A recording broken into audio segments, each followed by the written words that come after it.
Whoa, buddy. Put that thing back in its holster. We haven't gone anywhere. I don't understand. Check out the MichaelDukesShow.com for information on how to get access to the podcast.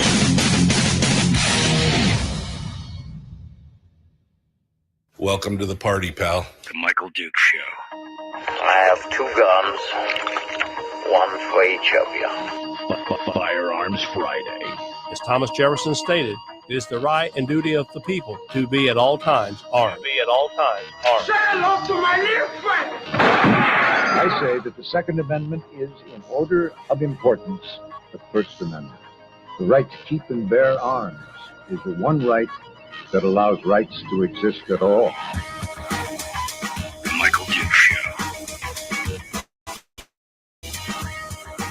The right to keep and bear arms shall not be infringed.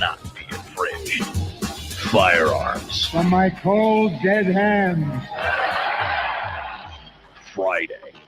This is my rifle, this is my gun, this is my body, this is my blood. Firearms Friday. Oh, yeah, you know what it is. It is Firearms Friday, your chance to sound off on issues of a 2A nature right here on the Michael Dukes Show, broadcasting live across the state of Alaska on this, your favorite radio station and or FM translator, and live around the world on the internet at michaeldukeshow.com, where you'll find links to the audio-only podcast, links to social media, Facebook, YouTube, Rumble, etc., where we simulcast the radio show, and so much more. Hello, my friends, and good morning to you on this beautiful a muggy, rainy day. It's awesome down here. We love it, and we're ready to rock and roll. Full boat today. Full boat of conversation and discussion today. Starting out here in hour one with one of our favorite guests, Jacob Sullum from Reason Magazine. Who, if you don't read every day, you're dead to me. No, I mean, it just you should go out there and follow him on Reason. He's always got a good hot take on something that makes you think, things that make you go, right? And he's got some good stuff today. We're going to be talking about the latest out of New York and Manhattan, and of course that big shooting there that went on there. In hour two, we're going to be sitting down for our monthly visit with Shot Chris Cheng from season 4 of the History Channel show Top Shot. He, of course, down there in sunny California, in San Francisco, he's going to give us his unique perspective on some of the things that are going on around the country and around his state as well in regards to Second Amendment issues. And then, of course, as always, we try and finish it up on a lighter note with our friend Willie Waffle from Waffle Movies. Well, he used to be at wafflemovies.com, but now it's just him, just Willie Waffle, our entertainment critic, movie reviewer. And yes, that is his real name. I don't know why. His parents must have hated him. I'm just, you imagine going to school with your name being Willie Waffle. Anyway, it's a big show today. We got a lot of stuff to go on to and a lot of stories to cover as well in the meanwhile.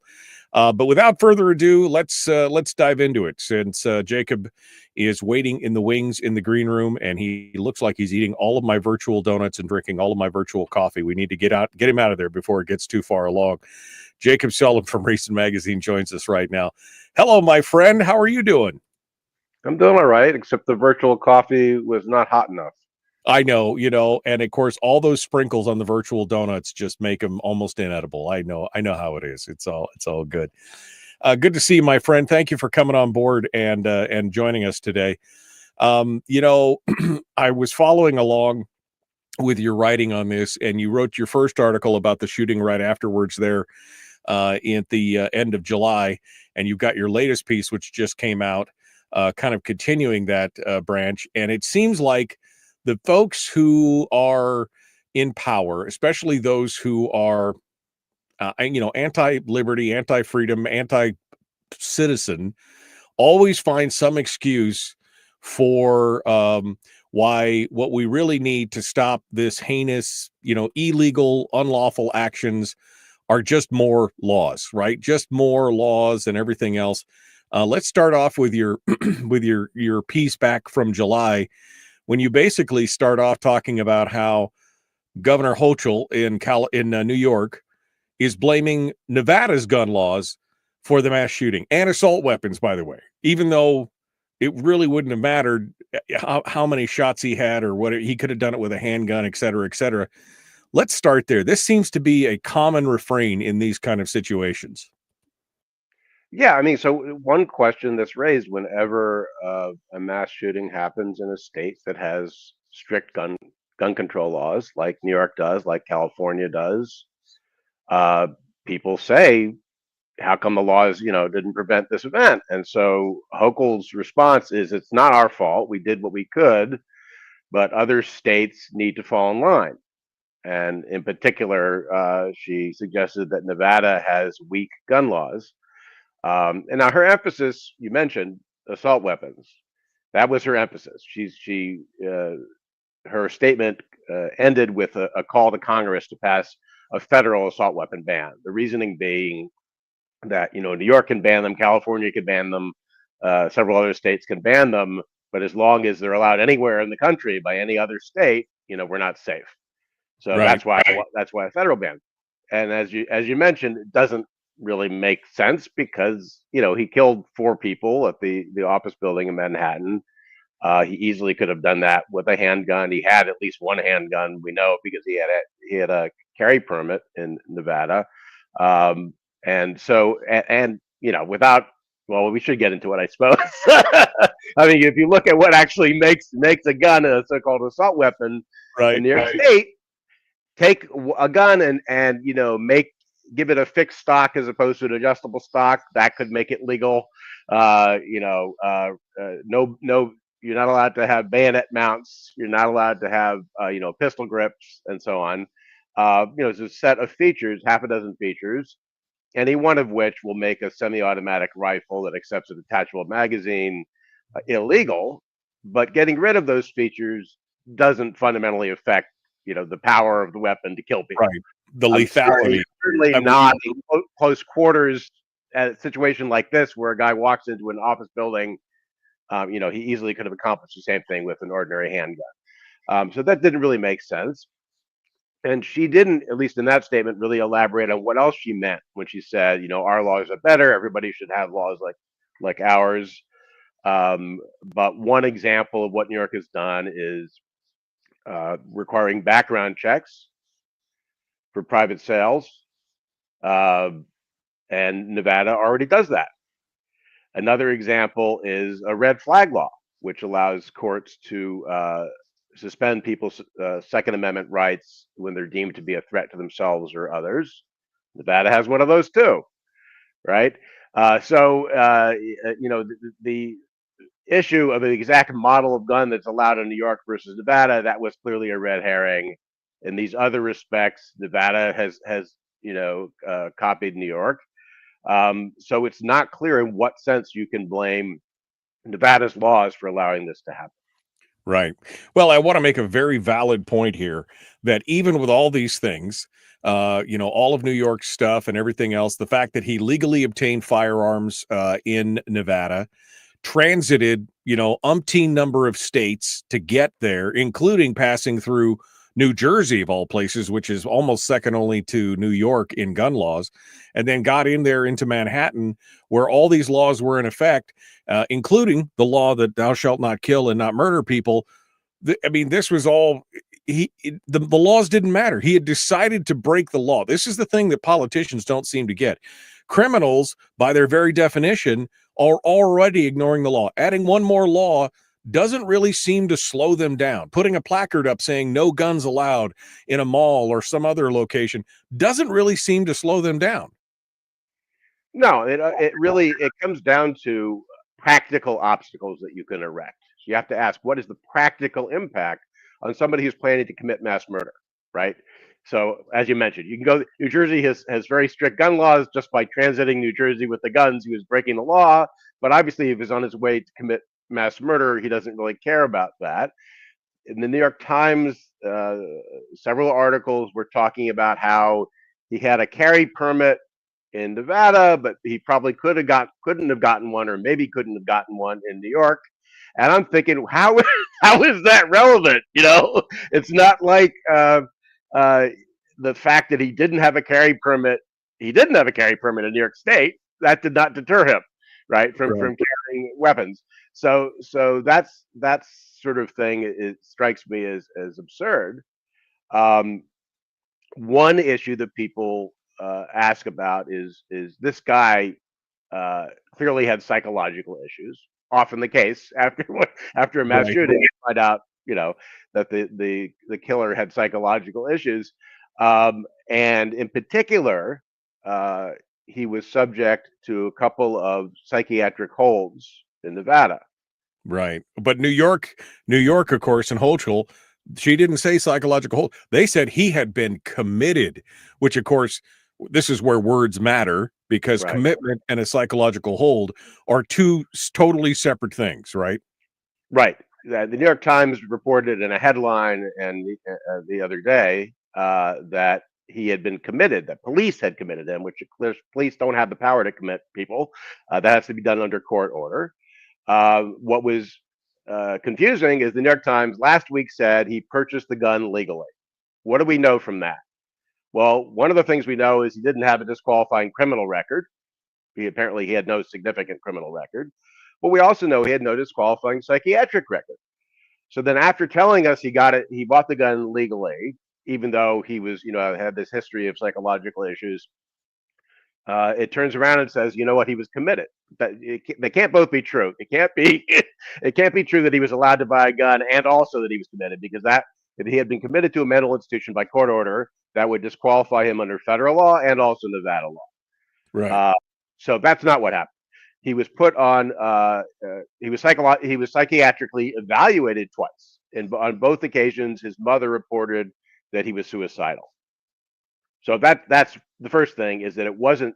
She reported he seems like a threat to others, let alone that he seems like he might commit mass murder. She was concerned that he was going to kill himself.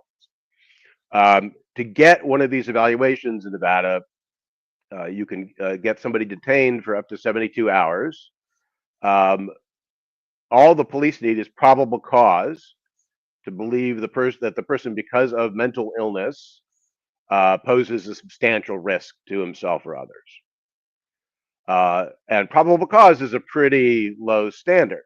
That's the standard you need for an arrest or for a search warrant, but it's much less demanding than the standard even in a civil liability case, or certainly then in a criminal case where you need proof beyond a reasonable doubt, and it's less demanding than clear and convincing evidence, which is in between those two things. So that's a pretty low standard, and they're evaluating him, and then they're deciding, does he meet the criteria for commitment? And in both cases, they clearly said no, because he was not committed. So in Nevada and under federal law, that does not disqualify you from owning a gun. The fact that you were evaluated. Had he actually been committed, that would have disqualified. Right. Now, the New York Times points out, if he had been in California, or if Nevada had a law like California's, just the fact that he'd been evaluated at a psychiatric institution would have been enough to disqualify him for 5 years from possessing a gun. And in fact, the Times didn't mention it, but if there's a second hold, you lose your gun rights for life in California. Right. If he had been in California, right? If you think about, or if Nevada had a law like California. So think about what that means, though. That means that if a cop says, "Oh, I think you're suicidal," and then the psychiatrist says, "You know what? He's not, or he's okay. He doesn't meet the criteria for commitment," that's enough for you to lose your Second Amendment rights in California. And the New York Times is implicitly arguing that that's the way it should be in Nevada as well. Right. And that is, blatantly contradicts, for example, the way that the Nevada's red flag law works, which is you need clear and convincing evidence that somebody poses a threat, and it's determined by a judge at an adversarial hearing. And then if that standard has been met, you lose your guns for a year, not 5 years. Right. So it's a much higher standard of evidence. You have judicial review. You had an adversarial hearing.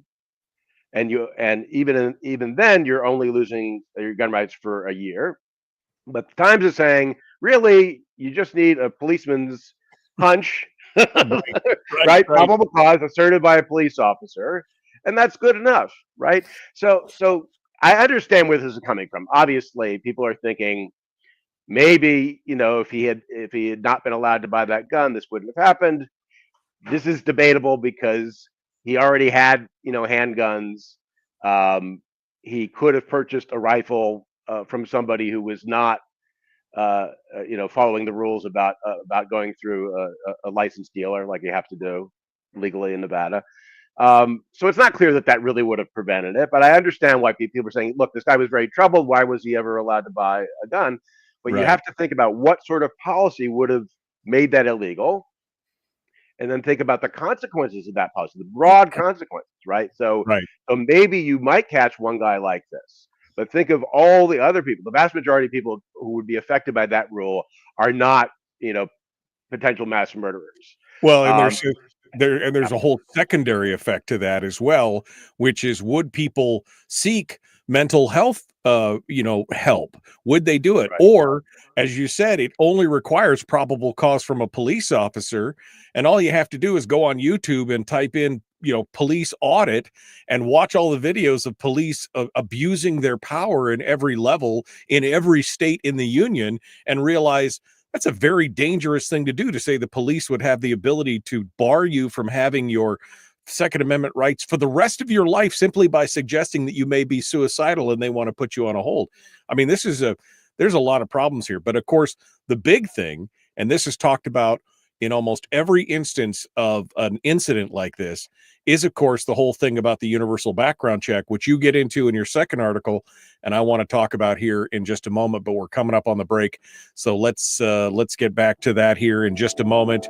Jacob Sullum, senior editor over at Reason Magazine. You can find him at reason.com. I'm going to drop some links in the chat room to his latest piece from Reason, which just came out yesterday. If you haven't had a chance to peruse it, you might want to do so.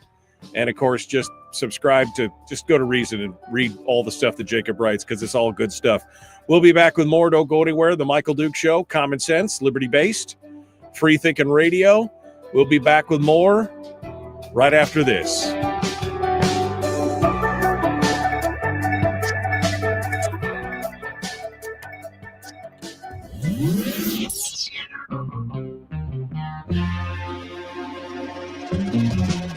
Running on 100% pure beard power. Oh, also some coffee.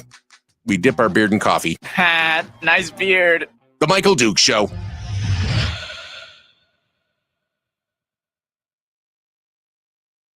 All right, Jacob Sullum, Reason Magazine, is our guest. We're ready to. We're most of the way through the summer. How you been, brother? How are things going for you? You enjoying a little bit of downtime in the summer? You spending some time with the fam? What's going on? We're about to leave on a trip up to Montana. My wife and I and our two younger daughters. We have friends up in Montana we're going to visit. I've got a niece who has a house in Idaho, so we're going to see them too. And we're going to hit, Colorado, Wyoming, Idaho, Montana. I'd never been to Yellowstone. Never been to what's the one with that? Grand Teton. Teton? Is that how you say it? Grand Tetons, yeah. Grand Teton. And there's one other one when it's Glacier up north, right? So I'm hoping we're planning to visit those. That'll be pretty cool. Not going to make it to Alaska. Doggone it. We wanted you to make it up here. We were already driving a lot. So I can tell you from experience that you could make it from Sweetgrass, Montana to Fairbanks, Alaska in 3 days if you try really hard. So come on up. It'll be fun. maybe next time. Oh, and my book's coming out in a few weeks. Oh, your book. Tell us about that real quick. Yeah, so it's called Beyond Control. It's going to be published at the beginning of September, and it's about the parallels between drug laws and gun laws. historical parallels, contemporary parallels, parallels in terms of motivation, and also the way that they work in practice and the problems they raise. Right. And basically, I'm trying to show that the progressives who tend to be critical of the war on drugs tend to make many of the same points as conservatives who are critical of gun control. Right.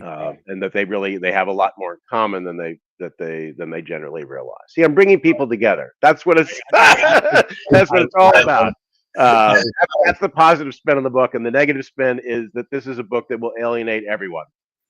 Oh man, that is great stuff. And you've made this parallel several times, and I know, of course, there's been lots of comparisons to the war on drugs and the war on guns, and then of course analogs back even all the way to prohibition in the same kind of thing. And you know what's been done there as well, that you just can't prohibit people from exercising their rights or being able to do what they want to do, regardless of what your law is. And we see that. I often make the analogy that, they keep saying, oh, if we just make one more, if we just do this, we just do that. And I'm like, you can get heroin in a federal prison. All right. So you tell me exactly how much those laws are really working and how that's working out for you overall. And yet Trump is going to continue to impose tariffs on Mexico and Canada until they stop those drugs from coming across the border. Yeah, any day now. Just hold your breath. It'll all be fine. Don't worry about it. It'll all work out.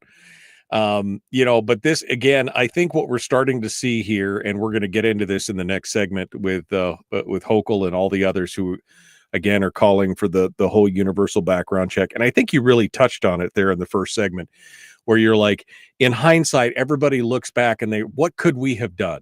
It's always this impetus from an elected official that we must do something when something terrible happens, because they feel like that everybody's looking at them and saying, you have to do something.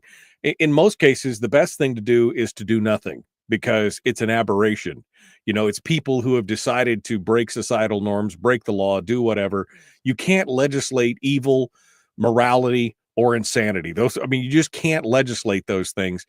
But doggone, they're sure going to try. And that's how we end up with the 1968 GCA or the 1986 FOPA or whatever it is. That's how we end up with those things. And that's how we ended up with prohibition, right? Those kind of, that's the problem. You can't just do something because something tragic happens. Anyway, we're going to get back into it here. Jacob Sullum is our guest. Reason Magazine. Again, go to reason.com to find him and to get all of his stuff. You may not always agree with him, but it'll always make you think. Here we go.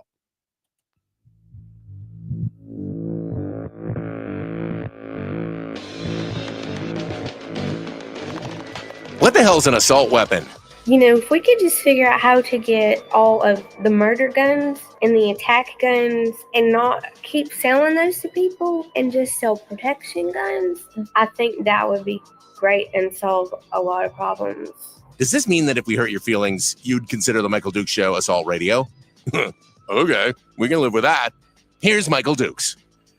That's right. Another guy who has nothing but protection guns. Guarantee you Jacob makes sure to check the tags on each one before he buys them to say that it does not say murder gun on it. That's just how it works around here. Jacob Sullum, Reason Magazine, senior editor over there, writing about what's going on and what happened in New York with the Manhattan shooting and some of the fallout from that. He started off again talking about some of the misnomers and some of the, misreporting or misinformation from places like the New York Times, supposedly the paper of record, where they just basically misstate things, which is pretty amazing when they just get things factually wrong.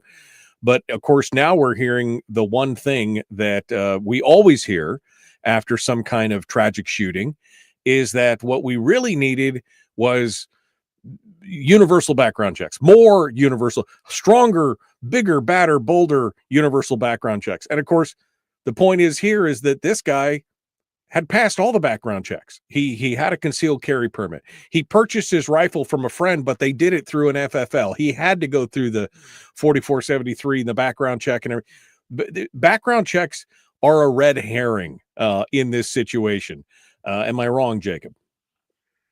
You are correct. I mean, this was one of the issues that the New York Times raised right away. They said, well, he had a concealed carry permit, which in Nevada means that once you have that, you've been cleared, you met the criteria for that. You don't have to go through a new background check every time you buy a gun. And the implication was, if he had to go through an additional background check, it might have stopped him. But we know for a fact that it wouldn't, because as became clear, we already knew he had no disqualifying criminal record. Now we know he didn't have a disqualifying psychiatric record. And as you mentioned, the guy, his coworker that he bought the gun from, went through a federally licensed dealer. Presumably, they did conduct a background check. Although, even if they hadn't, it wouldn't have mattered, because he would have passed it. And this is often the case. This is not atypical, right? Over and over again, you see a mass shooting where the president, Obama used to say this, Biden used to say this, will come out and say, well, what we really need is universal background checks. I guess we should mention, by the way, that Nevada does have already has universal background checks, right? So it's on its face irrelevant, just simply to have the legal requirement at least.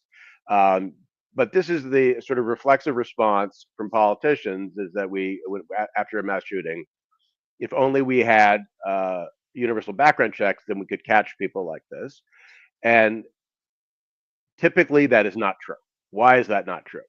Because, first of all, the vast majority of mass killers do not have pre-existing records that would disqualify them. So they either actually passed background checks in purchasing guns from federally licensed dealers, or they could have passed a background check if they had gone through. That takes care of more than 3/4 of mass killers, according to a study from the National Institute of Justice.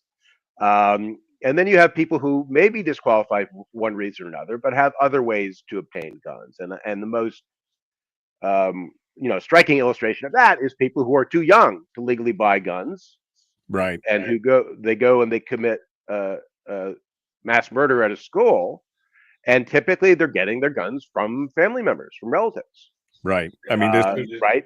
This reminds us of Newtown, right? I mean, the kid killed his mom, then stole her rifle that she had that was legally purchased, and then went and shot up the school. And that happens. And you've got the numbers on this. Something like 80% of the killers in mass shootings at schools steal their firearms from somebody else who obtained them legally. I mean, that's part of the problem. So if you're asking what's the practical effect, not much. It's safe to say not much, because first of all, most of these people, the vast majority of them, would pass a background check. Secondly, even if they did not legally qualify, they have other means of getting the guns. And so then you have to ask, how many cases are there where somebody's not legally allowed to buy a gun and would find this background check requirement, totally frustrating, and not try to get a gun through other means? And of course, you have to keep in mind, I mentioned Nevada has this requirement.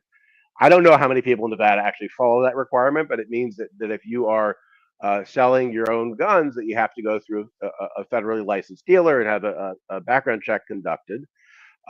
We know that in other states, compliance is the exception rather than the rule.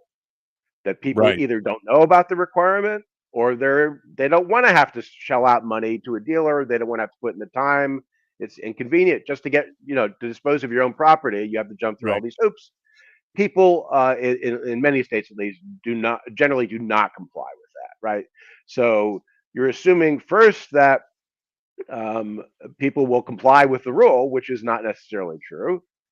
And secondly, you're counting on lots of people who would be stopped because they have disqualifying records, and that is typically not the case. Yeah, because again, and as we've seen recently in Michigan and everything else, even if they are eventually stymied at every level, that's not the only tool that they can go out and use. You know, it could be a knife, it could be a machete, it could be a car, it could be whatever it is. Bad people are going to do bad things. This kind of goes back to the idea of criminals don't obey the law. So no matter how many laws you stack up on top of that, the issues that we're having in America today, which I think a lot of them are stemming from, you know, mental health issues and some of the other things are, I mean, that's the bigger problem here, because one more law is not going to stop somebody who's made a decision this heinous to completely ignore the laws in the country and completely ignore, you know, don't kill people kind of thing. And this is not going to slow them down. That it is a red herring in every sense of the word. Yeah, I mean, the fundamental problem is this is a very rare type of crime. You know, mass shootings are very, very rare um, as a percentage of homicides in general, for sure. They're rare. Um, they just don't happen nearly as often as other kinds of homicide or other kinds of violent crime. And whenever one of these crimes is committed, you know, probably you're going to find that the perpetrator was a very troubled individual. But if you ask how many troubled individuals are there in America, millions and millions of them, and Right. almost virtually none of them Right. are Exactly. going to commit a crime like this. So Right. that's the fundamental problem. And I know that people would prefer to think otherwise, but it is very hard ahead of time to identify what tiny percentage of this group of troubled people is going to commit a crime like this. Yeah. After the fact, red flags are easy to see after the fact. Well, Sure. obviously this guy was that was a red flag right there. But you have lots of people who display the same behavior and same signs who don't commit crimes like that. Right. In fact, almost no one who displays those signs does. You know, there people who display the signs are somewhat more likely, right? Right. To commit a crime like that, but almost no one who displays those signs is going to commit a crime like that.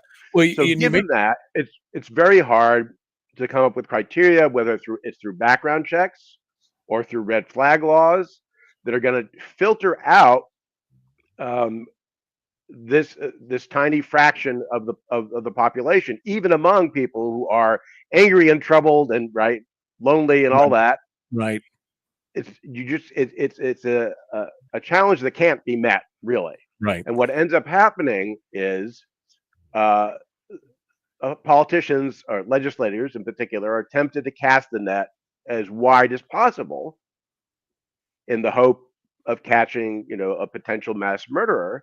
And what that means is that there's just going to be even more innocent people who are losing their constitutional rights for no good reason. Right. Typically, it's going to be because they're allegedly suicidal. Maybe they are suicidal, maybe they're not. People could be wrongly worried about that. Under federal law, if you were ever committed to a mental facility and treated against your will because you were deemed a threat to yourself, you can never own a gun. Right. Well, I mean, that seems insane. That doesn't make sense that somebody would be, decades later, because he went through this brief troubled period where he either was actually suicidal or people thought he was, that he can never own a gun. And what the New York Times is saying is we should go even further than that. We're going to go beyond the people who actually were committed, under court order, to people who were suspected of being suicidal. That's good enough, and we can disarm them too. And a lot of people, totally harmless people, will be harmed by that. Will lose their rights, and the benefits are purely speculative. You're assuming that somewhere along the way there's going to be, a future mass murderer who will be stopped, which might or may not be true, but for sure that you're going to have millions of innocent people who potentially will lose their rights. Yeah, and that's the problem, is that they cast such a wide net, they end up catching all of the law-abiding citizens. I mean, there's several effects here. That one is to me the most troubling, affecting people's constitutional rights because of the behavior of a very, very minute fraction. The second thing is that because of things like we were talking about mental health issues, now you have an issue where maybe people who really need that, and I'm thinking specifically at this moment of veterans who've returned from wars, maybe suffering from PTSD or something else, they become afraid to get that treated because they're afraid of then becoming a disqualified person on that. So maybe they don't get the help that they need on that regard. And again, you make the valid point that this is a fraction. I mean, when we talk about the number of deaths in America, homicides by firearm, and you're talking about a country with 330 million people in it, and you're talking about 14 to 15,000 homicides. Now, that's not all assault weapons. That's just homicides with firearms. Each and every one of those is a tragedy. But when you look at that as a factor of the numbers and fraction, we're talking about 0.0004% of the guns in America are used in those kind of crimes. So you're going to punish the 99.006% or 9996% of people in the country for the behavior of that fraction of a percent. And you're basically doing this dragnet of basically preventing people from being able to exercise their rights, in the idea that somehow just catching, and usually they don't catch them ahead of time, it's always afterwards, that little minor fraction that's going to justify it. And that's a dangerous slope. Yeah, and we started out by talking about mass shootings, and those are a tiny percentage of the thing that you said was a tiny. You have a tiny percentage of all gun uses that are criminal, and then a fraction of that is homicides, and then just a tiny percentage of that is mass shootings. And if you look at the broader situation with gun homicides generally, there too, there's little hope that background checks are going to make a difference, because this is not people who commit crimes typically don't get their guns across the counter, right, from legally, a federally licensed dealer. Right. Well, how do we know this? This is based on surveys of prisoners for the most part, but ask them, if you did you use a gun, and where'd you get the gun? And overwhelmingly, they're getting their guns in ways that are not going to be affected by any new law, right? They're getting it from relatives, from friends, from acquaintances. They're buying it on the street. They're stealing them. Right. Maybe they're buying a gun that somebody else stole, right? So now the government says, okay, you have to do a background check. So how is that going to affect any of these transactions? Obviously, it's not. So, and that speaks to the much larger, a much larger percentage of homicides, all the other ones that aren't mass shootings, where maybe people do have disqualifying records. Often they will if they have felony records. Right. But they get guns anyway because they need them for their livelihood. And so they're highly motivated. And there are lots of other ways to get them aside from going to a licensed dealer and going through a background check. Oh, and I guess I did. Maybe I should mention, you could also have somebody else buy a gun for you from which is illegal. That's illegal. To buy a gun for somebody else who's disqualified, but people still do it even though it's illegal, right? So it's just not realistic to suppose that even if every state passed one of these laws requiring background checks for all transactions, or the federal government passed that requirement, like the New York Times presumably would like to see, and I think Hochul would like to see, that you would have much of an impact on violent crime. Right. Well, and we're seeing that day in and day out. We're going to talk a little bit more about this and about Jacob's new book. We're going to continue that discussion in just a moment. The Michael Dukes Show, common sense, liberty-based, free thinking radio. Back with Jacob Sullum from Reason Magazine right after this.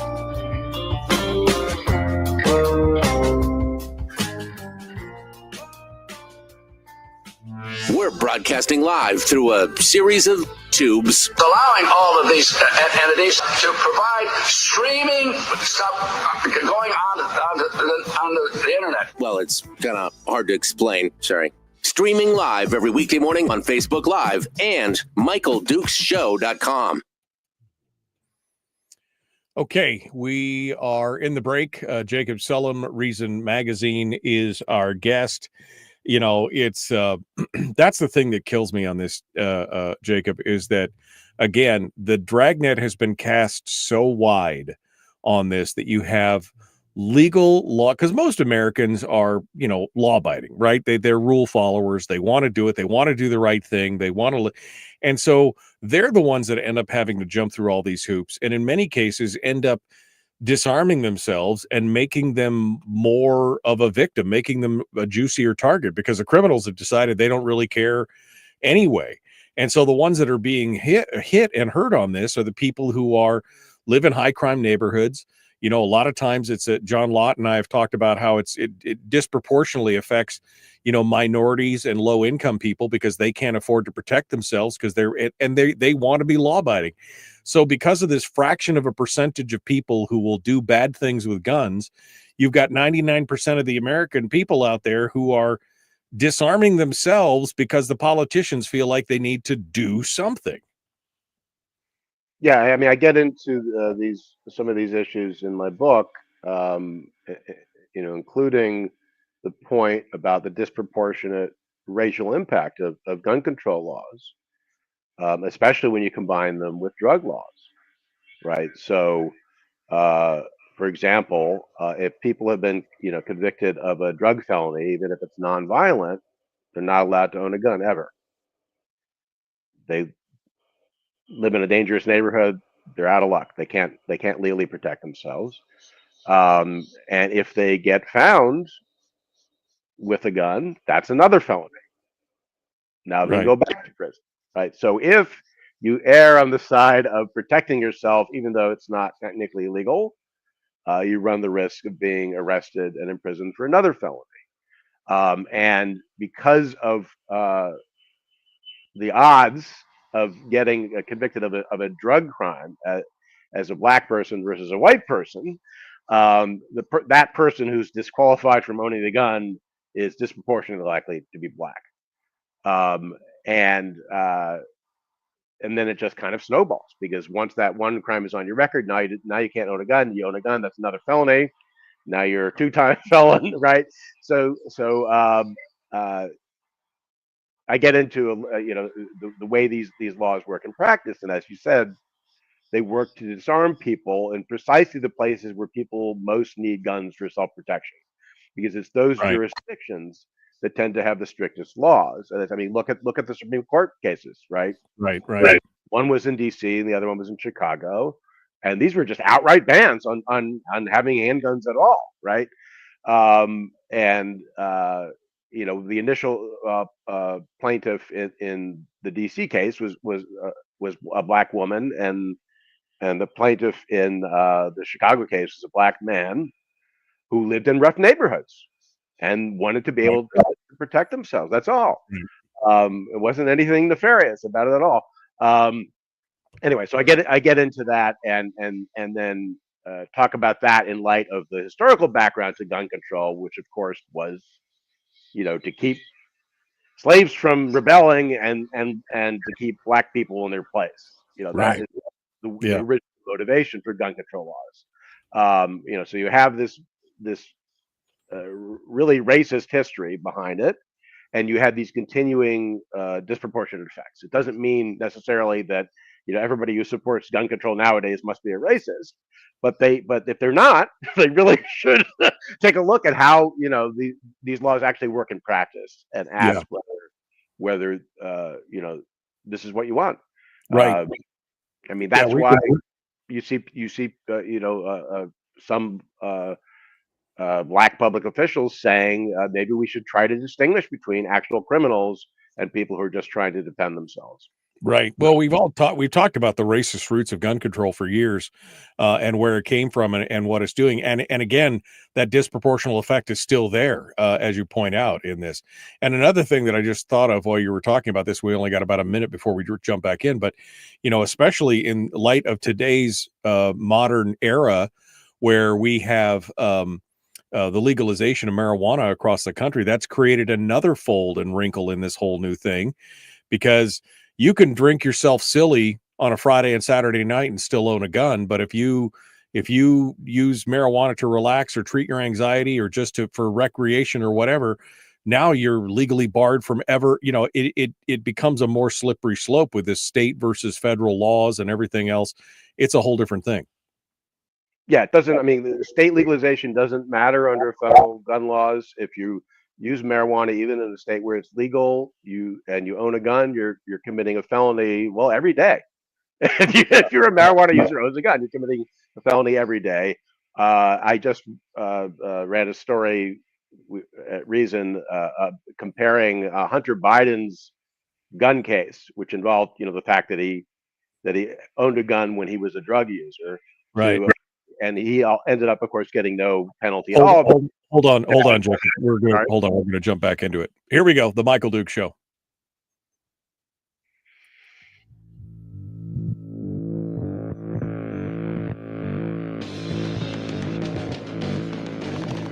What the hell's an assault weapon? What isn't? If I assault you with a penguin, doesn't that make it an assault weapon? Does this mean that if we hurt your feelings, you'd consider the Michael Dukes Show assault radio? Okay, we can live with that. Here's Michael Dukes. Yeah, those assault penguins, man. Second only to the trunk monkeys. Trunk monkeys, those guys are vicious too. But assault penguins, right up there as well. Jacob Sullum, Reason Magazine, our guest. We're continuing on our discussions about things that have happened across the country, including New York. But we were just talking about, how things have gotten really sticky in America now because we have, I don't know, what is it, 26, 27 states now that have legalized marijuana at the state level. But that doesn't have an effect at the federal level. As I was saying, you could drink yourself silly on a Friday night and be perfectly legal. But if you use marijuana one time while you're a gun owner, it's a whole different deal. And Jacob was giving us kind of the rundown on this. You were just comparing Hunter Biden's issue with what's going on. Jacob, give us the deets on that. Yeah, so this is a story I published at Reason recently about the federal ban on gun possession by drug users. And I tried to sort of focus the issue. I compared Hunter Biden's case, where he was actually convicted under that law and a couple of related laws, theoretically could have faced up to 25 years in prison, but ended up getting no penalty at all because his dad pardoned him. And I compared that case to this guy in Iowa who did the same thing, except he was a marijuana user instead of a crack user, got 4 years in federal prison. And the reason I found out about his case is he wrote me a letter from prison saying, "Where's my part?" And it was sort of striking because it was just, I think, exactly 1 year after this guy in Iowa was sentenced that Hunter Biden got his pardon. And so I did a story about comparing and contrasting the cases, but to explain how this works. And you've got survey data suggests there are millions of people across the country who own guns and also use marijuana. All of them are felons. Almost none of them will ever be prosecuted, but some unlucky sons of bitches are going to be. Right. And not necessarily get off with a slap on the wrist. Like I said, this guy got 4 years. Other cases, people get 3 or 4 years. And this is what for doing what? Think about it. This is a status crime. This is if you're a marijuana user who owns guns. It's not if you use guns while stoned. You don't have to combine the two things. You just have to be somebody who uses marijuana, also owns guns. This would be like saying if you're a drinker and you own guns, we're going to send you to prison, which seems absurd on its face. Only because alcohol has been legal for longer. Eventually, if marijuana is legalized at the federal level, we won't have this distinction anymore, right? But for the time being, as long as it's federally illegal, people can go to prison simply because they occasionally use marijuana and also own guns. Yeah, it's a huge problem. Again, more government overreach in every aspect possible. I find it interesting to circle back to New York and Kathy Hochul and how they keep saying, "Oh, if we just did this, if we just did that, if everybody had New York's gun laws, it would be great." Except for the fact that Eric Adams came out here right after this happened and mentioned that they have confiscated over 3,000 firearms in New York in just the last 6 months, I think was the number. And that's just the ones that they confiscated. That's not the ones that are still floating around out there. And I don't know what the fraction is, even if it's only half of that. It just shows, again, the hypocrisy of how these laws are supposedly working and how they're not. That's what really kind of catches me in this, is that, oh, we should all have New York style gun laws. Well, but they're still confiscating thousands of guns off the street, which means people are starting to ignore your draconian Irish democracy kind of laws. Yeah, and in an effort to do that, as I explained in my book, you had this stop and frisk program, which affects huge numbers of people, overwhelmingly Black and Latino. And in the process of doing that, they almost never found guns, by the way. Almost never, even when people were frisked, and they're only supposed to be frisked if you have reasonable suspicion that they're armed, that they have a weapon on them. Almost never. And the justification was, oh, this is a deterrent, which does not count as a constitutional rationale. Like, you cannot get away with that in federal court by saying, okay, granted, we didn't really think we'd find any guns on it, but just the knowledge that you can be hassled at any moment keeps you from carrying a gun. That was the rationale. But also, in the process of doing that, they busted a lot of people for marijuana possession. This is obviously before they legalized it. And they would trick them into committing an arrestable misdemeanor by saying, hey, do you have any contraband on you? Anything I should know about? And once you take it out of your pocket, that is now publicly displayed. That makes it a misdemeanor. Otherwise, it would have been a citable offense. So you have, it's just one illustration of how you have a confluence of the war on drugs with the war on guns. And in both cases, Black people and Latinos, disproportionately affected, disproportionately screwed, basically. Exactly. Yeah. Well, I want to quickly, your new book, which is coming out in September. We got about 60 seconds. Give me the final thumbnail here on this. Yeah, I mean, I'm hoping this will appeal to people, across the political spectrum, because it tries to show that the concerns that people on the right have about gun control are fundamentally similar to the concerns that people on the left have about the war on drugs. They both talk about the racist history of these laws, true in both cases. They both talk about the continuing disproportionate effects. They talk about how they undermine civil liberties, how they don't work, how they draw arbitrary distinctions, how they have these onerous punishments that are imposed on people for conduct that's not inherently criminal, generally, merely possessing the thing, whether it's drugs, right? Guns. What's the title of the book, Jacob? Beyond Control. It's coming out in a few weeks from Prometheus Books. And let's see, my website is beyondcontrolbook.net. Okay, beyondcontrolbook.net. Jacob Sullum, Reason Magazine. Thanks for coming in. The Michael Duke Show, Common Sense Radio. All right, Jacob. Sorry about that. I was up against the break. No problem. Yeah, final thoughts for today. Anything we missed, or any other kind of pithy commentary you want to leave before we let you go?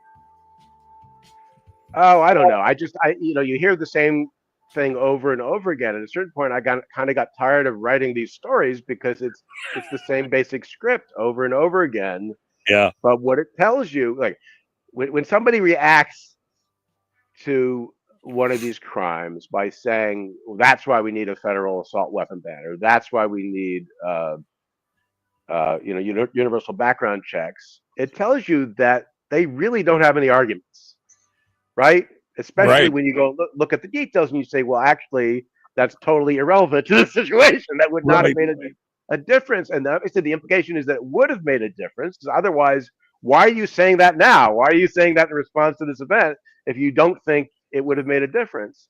And then if you point out, no, it wouldn't have made a difference, then other people are like, oh, don't be so, picayune and don't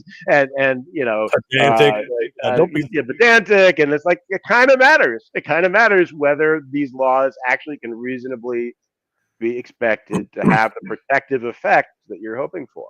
Yeah. Well, we see that time and time again. They always say, they throw one thing out, at the beginning of one of these instances, and they're like, oh, if we only had X, and then you find out, of course, down the road that X wouldn't have mattered. And then they're like, oh, well, that doesn't really, in the general scheme of things, it would have been. No, again, this wide net that you're casting, what you're proposing would affect every law-abiding American out there and impugn and infringe on their rights. And you're saying to do that for the actions of one. How about we just punish the people who are doing the bad things instead of punishing everybody? And that's, but again, we've got to do something. We've got to be seen doing something. That's what it ends up being in the long run. I think so. All right. Well, I hope you enjoy your trip, my friend. It's good to hear from you. I'd love to, if you want to come back on when your book is released in September, we'll bring you back on and talk about it in detail. We'll have a full segment. And if you want to get me a ARC reader copy, advanced reader copy or something, I'd love to hear it and give you my thoughts. But whatever it is, you're on the list. You're on the list to get the book. So you should get it. I don't know if they're going to send you the galleys or they're going to just send you the finished book. But if you don't get it, let me know. Okay. Because you're supposed to. Because I'd love to see it, and then again we can talk about it because I think this is I think that's an important step, and I'd love to hear more about this. So Jacob Sullum, again, senior editor, Reason Magazine, author of the book. The name of the book again is Beyond Control. Beyond Control. Okay. All right. We'll get her done. All right, Jacob. Thank you, my friend. Have a good trip. Enjoy yourself and your family. I hope you have a good rest of your summer. Otherwise, we'll talk to you next month. Thanks a lot. Thanks for coming on board and being part of it today. Jacob Sullum, Reason Magazine. Go read his stuff and subscribe. I don't know if he has a newsletter or not, like JD, but you should go out there and check it out. Okay. Let's continue on here. What else we got here? Let me hit some of the comments. Brian said that is the key.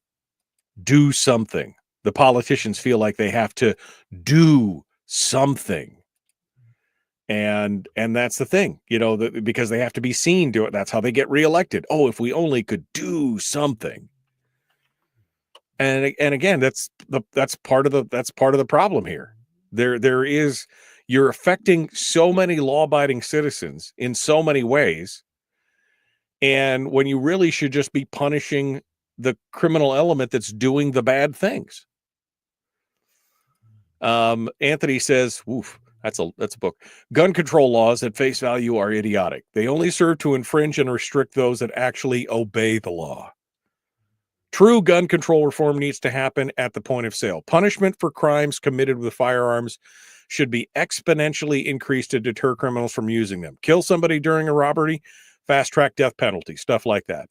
Make the punishment so severe that criminals have skin in the game to avoid firearms at all costs. And this really is part of the problem overall, is that this revolving door of incarceration and letting them back out on the street and everything else, and saying that they're the victim because of societal pressures or because of the gun or whatever else. I mean, how many times have we heard that Johnny was such a great, he was valedictorian and he was on the football team and everything else. And it wasn't until he got that gun that he went in and he did those home invasions. And, look, Johnny was always a thug. The gun just brought out the thuggish tendencies, right? I mean, it's not the gun's fault that Johnny committed the crime. Why did Johnny have a gun in the first place? I don't care how good he was doing in school or how he was on the football team or he was the, class whatever. It's Johnny's fault for making those decisions. And until we acknowledge that and punish that behavior, nothing's ever going to change. Nothing is ever going to change until we get to that point. And that's the fact, Jack. That's it right there. All right. We're going to continue here. We have a couple stories and headlines to hit at the top of the hour. And then we're going to be joined by Chris Cheng, Top Shot champion, season 4 of the show Top Shot. Meanwhile, let's get to it. Yeah, Johnny was just a bad seed. That's exactly it. Johnny was not a perfect little angel. Johnny's true nature came out. That's what it's all about. All right, we got to go. Here we go. The Michael Duke Show. Common sense, liberty-based, free thinking radio.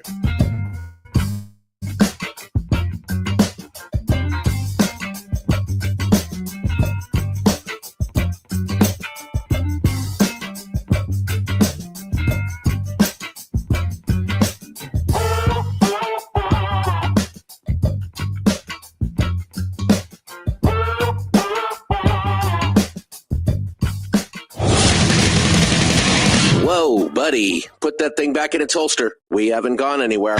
I don't understand. Check out the MichaelDukesShow.com for information on how to get access to the podcast. Welcome to the party, pal. The Michael Duke Show. I have 2 guns, one for each of you. Firearms Friday. As Thomas Jefferson stated, it is the right and duty of the people to be at all times armed. Say hello to my little friend. I say that the Second Amendment is, in order of importance, the First Amendment. The right to keep and bear arms is the one right that allows rights to exist at all. The Michael Duke Show. The right to keep and bear arms shall not be infringed. Firearms. From my cold, dead hands. Friday. This is my rifle, this is my gun, this is for mine, this is for fun. Firearms Friday. Firearms Friday, your chance to sound off on issues of a 2A nature right here on the Michael Duke Show, broadcasting live across the state of Alaska on this, your favorite radio station and or FM translator, and live around the world on the interwebs at michaeldukeshow.com. Hello, my friends. Welcome to hour 2 of the big radio broadcast. We just finished up with Jacob Sullum from Reason Magazine. He came on board with us and talked a lot about what was going on in New York and kind of some of the ridiculousness that we've seen in the reporting of the things that have happened there, and so much more. And I'm appreciative of you guys. Thank you for coming on board and spending some time with me today. Hour 2, we're going to start off. I've got some headlines, and you know what? I made an executive decision here. We're going to go ahead and open up the phone lines for this first segment only. So if you want to call in this morning, because I know that Fred probably wants to chat with us and talk with us a little bit about what's going on in his world, or if you're out there, we'll open up the phone lines right now at 319-527-3864. I've got, like I said, a couple of headlines to hit on here that we can talk about. And then we're going to be joined by Top Shot Chris Cheng from California here in just a few moments.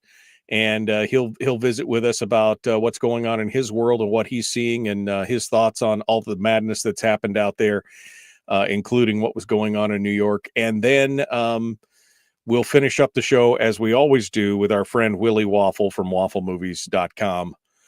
He'll come on board and we'll hang out together and talk about the weekly entertainment review. He teased me with something in an email, said he's teasing me. He's got a big news story that he said I'm going to be super excited about. So we'll talk about that as well at the end of the show today. But if you want to call in, 319-527-3864, 319-527-3864. If you want to call in on any topic related to firearms this morning, or gun control, or laws, or this thing in New York, or whatever, we want to hear what you guys have to say. Feel free to dial us up, and we will get into that. We just finished up with Jacob Sullum from Reason Magazine, and kind of excited also. JD Tuchili, who was on the program, was it last week? Week before? Last week must have been. JD Tuchili from Reason Magazine has got a brand new article out over at Reason talking about how homemade guns, 3D printing, is making the world freer. He says DIY firearms aren't just an end run around the law. They represent a libertarian political movement. And he gets into it. And it is a great article. Just came out this morning here about an hour and a half ago. Haven't even read the full thing. I've read about half of it, but you should go out there and take a look at it. Again, at reason.com. It's a great story that we can get into later on, or maybe next week we'll talk about it. But I think it is, and again, an important look at what's going on around the country and around the world. You know, it's kind of interesting to watch what's going on out there. And again, talking about things that are happening, these tragedies like the New York shooting, the Manhattan shooting, and the reaction from the consummate politicians. And I think, I keep going back to this, but I think a lot of people agree with me. Jacob did, obviously, and Brian in the chat room made a point. The problem with these kind of issues, I'm speaking specifically about these mass shooting incidents, is that they are extraordinarily rare. They're extraordinarily rare in the whole scheme of things. Now, the news media has, they will find a way to highlight it, to put it on the marquee, to make you feel like this is something that happens every 5 minutes in America, right? But the truth is, in a country of 330 million people, with something like 400 million guns, that's the low number, right? That's the updated number from the National Small Arms Survey, is something like 440 million guns, I think is what they say. And again, my estimates are much higher than that, just basically back of the napkin. I'm saying that we probably have closer to 750 million guns in this country. But with those kind of numbers and the statistics, and you look at it, and again, I'll do the math for you here on this, right? 330 million people. The last numbers from the UCR, which is the Uniform Crime Report, is, I believe, for 2023, and the number of homicides in the country with firearms out of 340 million people, 330 million people rather, is right under 15,000 homicides. Now, again, each and every one of those homicides is a tragedy for someone, right? Obviously for the person who died, but for their family members, their friends, their loved ones, their relatives. This is a tragedy. I'm not trying to minimize the fact that each and every one of those is in and of itself an island, a tragedy. But when you, again, look at it from a statistical standpoint, and you realize that when you have 330 million people with more than 400 million guns in the country, and you have 15,000 homicides, and this is with any firearm, okay?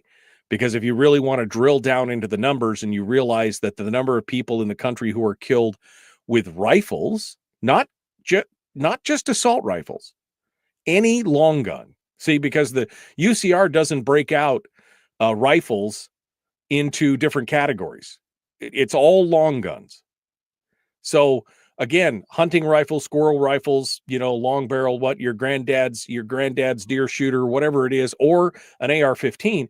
I mean, we're talking, that's like 400 out of the 15,000. The vast majority of homicides are committed with handguns. But when you look at it statistically from a numerical standpoint, you're talking about, again, a fraction of a fraction. There's 0.0006%, right? I mean, it's way down in there.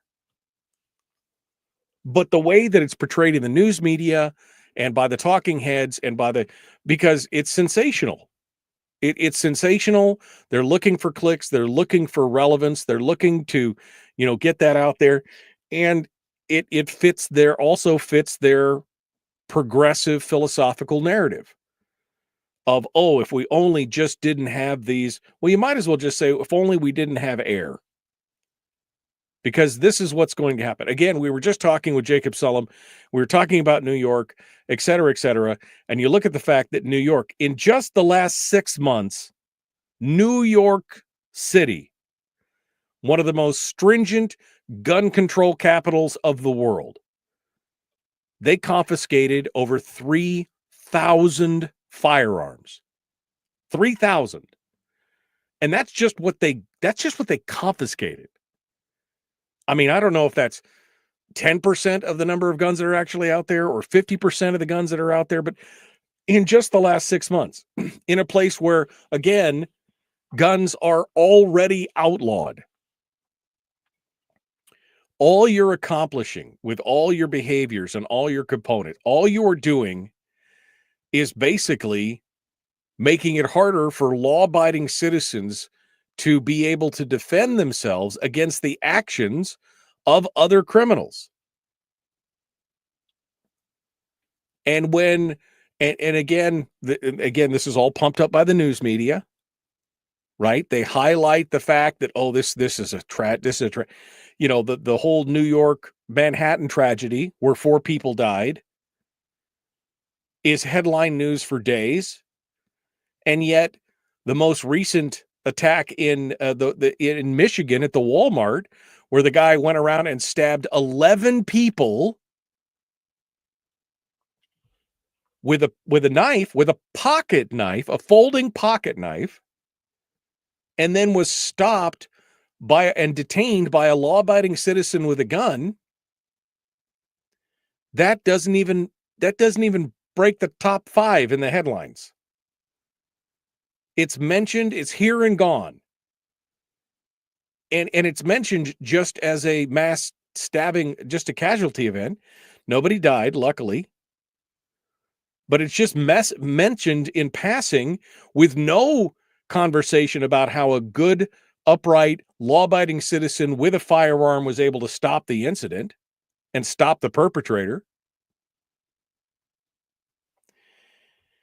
And this is part of the problem. I mean, folks, we're fighting a war, and it's a war for hearts and minds. It's not a war in this, it's not a Mogadishu kind of war in the streets. We're fighting a war for hearts and minds.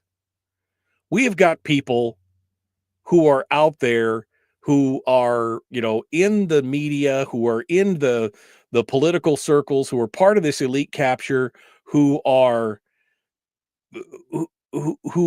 taking that philosophy and they're utilizing their positions to then further that philosophy against all Americans. Again, making each and every American less safe by forcing them to jump through more legal hoops than ever before.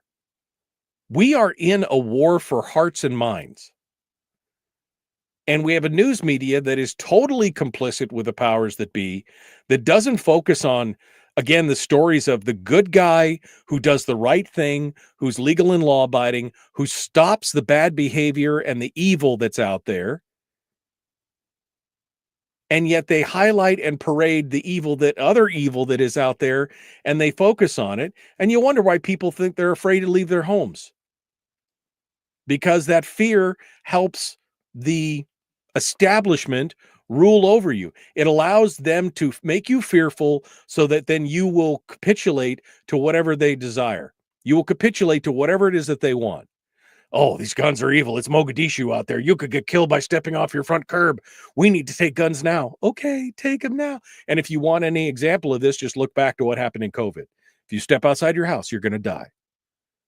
If you don't wear a mask, you're going to die.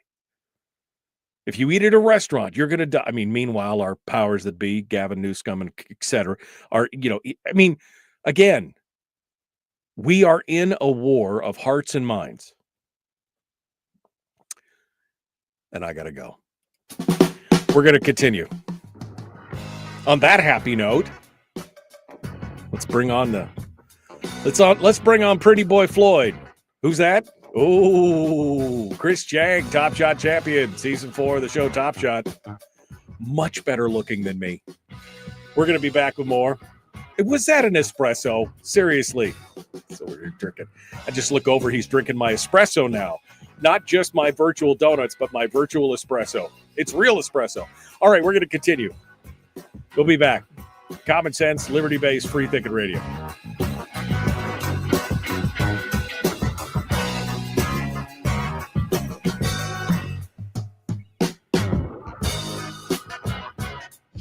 If you missed the show, you can listen to it on your time with Dukes On Demand.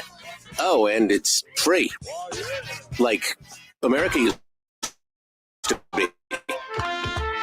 Streaming live every weekday morning on Facebook Live and MichaelDukesShow.com. Okay. We are ready to we're ready to go here. We've got Chris Cheng waiting in the wings. I'm going to turn the phones off because nobody called in, which is fine. It's fine. We're going to turn the phones off, and we're going to get ready before Chris Cheng eats all my donuts there. We're gonna get in with this and get it done. Okay. Let's get things going on and bring him on. Top Shot, Chris Cheng, season 4 of the show Top Shot. Hello, my friend. How are you doing today? Good morning. Boy, I always enjoy hearing you fired up about whatever the thing is, but you sound a little fired up this morning. I'm a little fired up, man. I just get so tired of, we just finished up, we were talking with Jacob Sullum from Reason Magazine. I don't know if you follow Reason Magazine, but over there at the Reason Foundation, he was just writing about, Kathy Hochul and, her commentary on, of course, we need more universal background checks. We need this, we need that. And of course, the problem is that every time we hear that, none of it matters. The Manhattan shooter was a concealed carry permit holder. He'd purchased his rifle legally from a friend. They went through an FFL like they're supposed to in Nevada. They did all the things. He had he had nothing against him. He had been in a mental health evaluation, but he'd never been committed. He'd followed all the rules and the law until the time he decided not to follow the law. And that's the thing. They keep throwing this broad net on all citizens. And we know that 99.996% of Americans never break the law with their firearm, yet they're going to cast a net wide enough that it impedes and infringes on all law-abiding citizens' individual rights because of the behavior of that small fraction. And when we get stories like what happened in Michigan, the Manhattan story is headlines on CNN or Fox for days, but the Michigan stabbing, which was then stopped by an armed citizen, we hear about the stabbing for one day. No mention of the armed citizen bringing the guy to justice and stopping him and holding him for police. But it's only on the thing for one because it doesn't fit their narrative. And I guess I'm just a little tired of being on the losing side of the narrative, Chris. I guess that's what it's I definitely empathize and feel very much the same way, right? It's how come anytime there is a successful intervention by a CCW holder that it seems like we only hear about the CCW hero in the gun community and, right, in the Second Amendment circles, but it doesn't really penetrate mainstream media. I was just looking up some articles about the Michigan Walmart shooter, the Michigan Walmart knife guy, right, who was stopped by a legally armed CCW holder, and there just aren't many articles about the CCW holder. No. There's none of the main. I couldn't find a mainstream. I think Fox mentioned it at one point, but it was days later. But it was all the local outlets that were talking about it, the local news organizations. But all the national things, they didn't even mention. The guy wasn't even mentioned that they said a good Samaritan intervened at one of them is what they said. But they didn't say it was a good Samaritan with a firearm that held him at gunpoint until the police arrived. Right? Yeah, it just doesn't fit their narrative. Yeah, I feel like this is an opportunity for the mainstream media to start telling the actual truth, right, on certain types of events, like either mass shootings or stabbings or even just shootings in general, right, or anywhere that a legal and lawful gun owner has successfully intervened and either stopped an attack or prevented an attack from happening. Yeah. It's funny, I work with the media on a number of different projects and news segments. And, something that I've noticed working with journalists and correspondents is, they're on tight deadlines. They don't often have a lot of time to read into the nuance of certain events. So what do? They fall back onto the playbook, right? There is just a media playbook for certain types of stories, whether we're talking about airline incidents or we're talking about firearms related crimes. It's like, let me paraphrase the press release from the people who put it. And that's the thing. They never get both press releases. Hold on. It's just one. We're 10 seconds out. I don't want to have to shut you down here. So we'll pick this up on the other side. Chris, bring up property rights if you want to see him get really wound up. Woo! Here we go.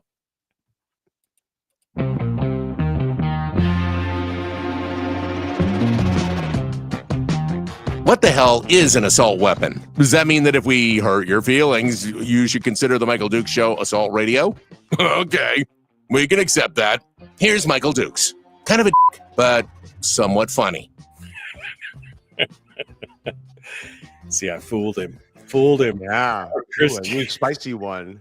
I knew spicy. Chris Cheng, Top Shot champion, season 4 of the show Top Shot. Also the author of the book Shoot to Win. He's also working on another book about the Japanese Americans and Purple Heart recipients and everything else, which I'm excited to read.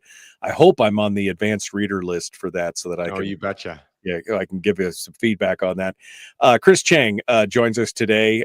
We already started the show. When you guys were in the commercial break, we started the show because Chris is like, "Oh, you're so fired up," and I'm just like, I'm sick of.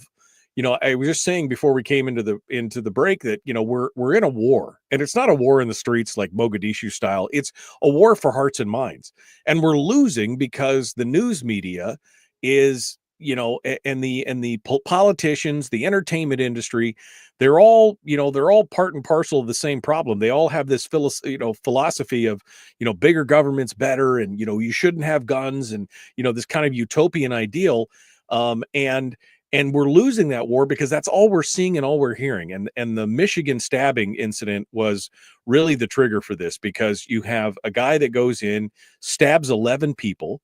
He's stopped by an armed citizen who doesn't shoot him, doesn't fire his firearm at all, but is able to detain the guy for police officers.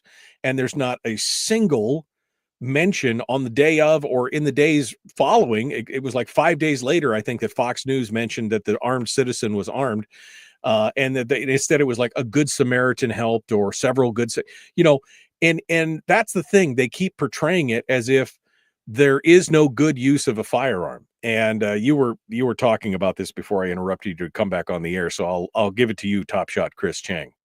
Yeah, so I work a lot with mainstream media on a variety of articles about the Second Amendment, about the increase in first-time shooters, first-time gun owners, particularly amongst the Asian American and LGBT communities here in our country.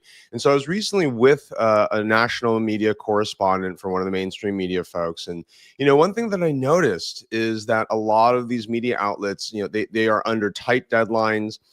They don't have a lot of time for nuance, and more to the point, they usually fall back on a playbook, right, for whatever kind of story. So whether it's an aviation plane incident, whether it's a firearms crime, whether it's the market crashes on Wall Street, there's always this script, right, that a lot of mainstream media outlets just fall into, and it's kind of like Mad Libs. Right? It literally is. It's just sort of like Mad Libs. It's like there's just a structure.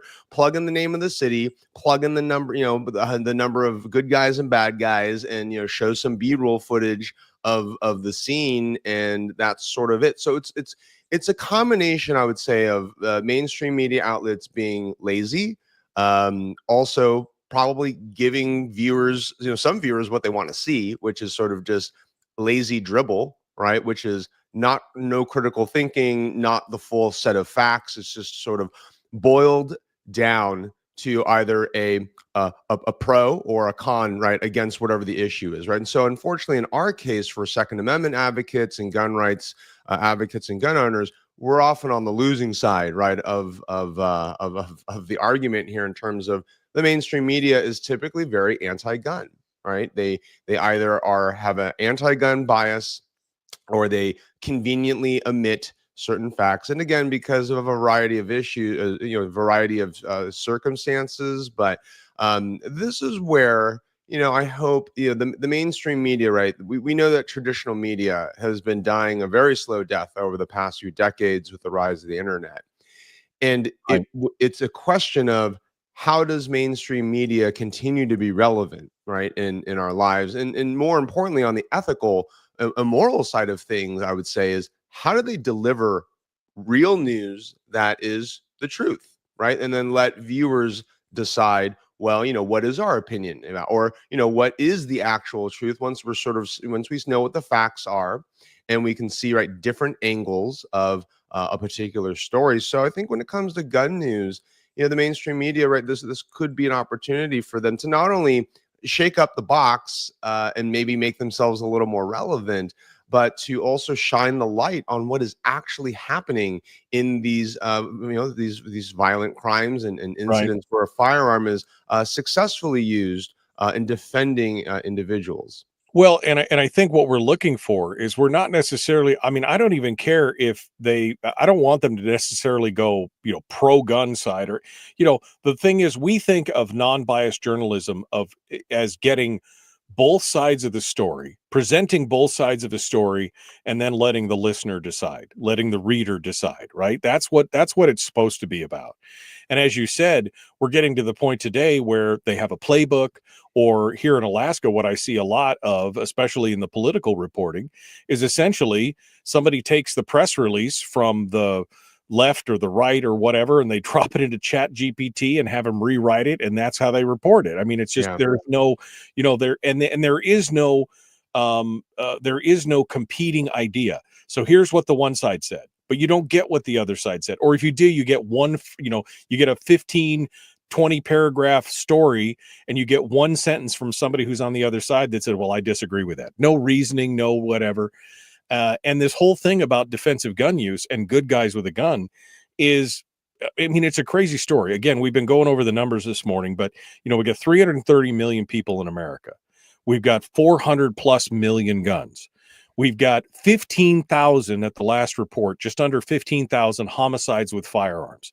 Statistically, with 330 million people and that many homicides, it's like 0.0006%, right? It's a very small yet with defensive gun use, even the smallest number, which came out of the Harvard Business School years ago when they were doing these defensive gun use studies, even Harvard, no friend of guns, said that it is at a minimum 90,000 instances of defensive gun use.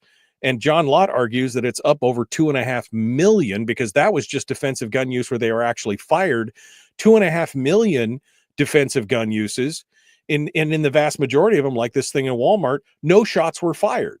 So 15,000 homicides, bad. Obviously, each one of those is a tragedy, but only point whatever percentage, it's a fraction of a percent, versus 2.5 million instances of defensive gun use, which is obviously a much higher percentile of the American. And yet they don't want to talk about that. They poo-poo, they actively discourage the idea that somehow a good person could prevent a crime. Yeah, it's interesting, right? You go through the numbers like you did very eloquently, I might add, by the way. The defensive gun use numbers are fascinating. A lot of it is controversial, right? And a wide range, right? You mentioned, right, 90,000 to 2.5 million estimated defensive gun uses. But I think maybe back to your main point during your very passionate soliloquy before I came on.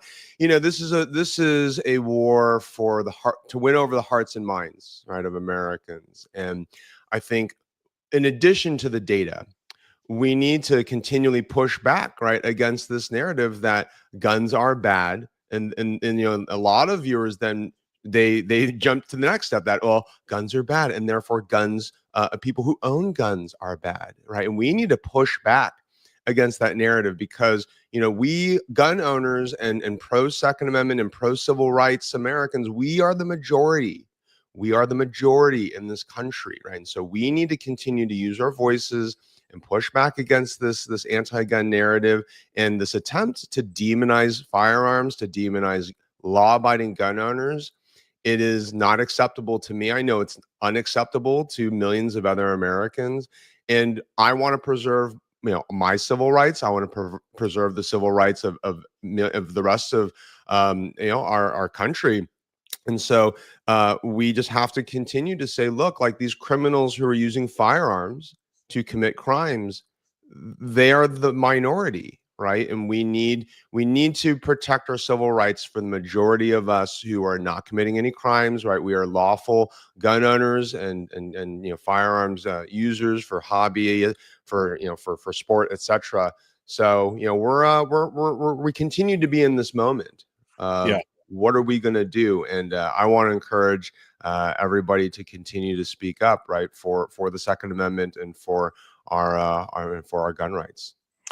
60 seconds. We can't believe we ran that out real quick, but I want to hear about your book. What's the status? How long? When are we going to get a chance to get it? Yeah. So I'm about maybe 80% done with the manuscript. I'm actually going to France in October for a World War II battlefield tour to see where the Purple Heart Battalion rescued the Texas National Guard, which was a huge turning point in World War II, where there's lots of anti-Asian sentiment in our country. But after the Purple Heart Battalion rescued the Texas National Guard in France, and that news came back to the States, American sentiment started to shift a little more positive towards these Japanese Americans who were fighting for the U.S. So I'm excited to finish the manuscript. I got to go find a publisher. Maybe if we're lucky, 2026, you'll see my book on shelves.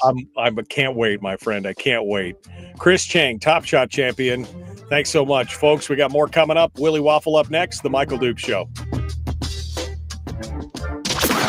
Streaming live every weekday morning on Facebook Live and MichaelDukesShow.com. Chris Cheng, Top Shot champion, season 4. But the time just seems to fly by. We could do a 15-minute segment in about 2 minutes. That's right. That's how it is. Do we have time to address one of your comments on the Facebook Absolutely. wall? Absolutely. Yeah. So Frank's Banks, right? Why would mainstream media want to change when they're making money?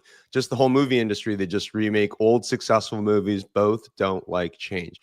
Yeah, I think this is a great comment. I love movies, and I currently am so frustrated with Hollywood, where it just seems like we're in the remake era, right? Just sequeling to death and rebooting, right? Rebooting everything. And I want to see some original content, right? Some original stories, original thought. And mainstream media, right? They are definitely not into original thought. And to Frank's point, right? I mean, this is, I think, a lot about the money, right? It is a two-way street, right? So on the one hand, sure, right, we should try and influence and encourage mainstream media, right, to present more balanced, right, presentations of the issue. On the other hand, right, we need to, I would say, also convince Americans to have a more open and critical mind, right, about these issues, because right, mainstream media, right, they're fueled by advertiser dollars, and advertising dollars are motivated by where are the eyeballs. Right. And if viewers want to see anti-gun drivel, well, then guess what? Like, that's what the advertisers are paying for, so they can get their products in front of those eyeballs. So we saw that with the movie. Remember the movie, the Jim Caviezel movie, Sound of Freedom, right? I mean, poo-pooed by the mainstream media, wouldn't be touched by Hollywood in general. Angel Studios put it out. It made a mint, right? This is the Jim Caviezel story of going out and getting those sex trafficked children and everything else. And it was huge. It was huge in conservative circles and just across in kind of mainstream independent circles. So we know that there is a market for this.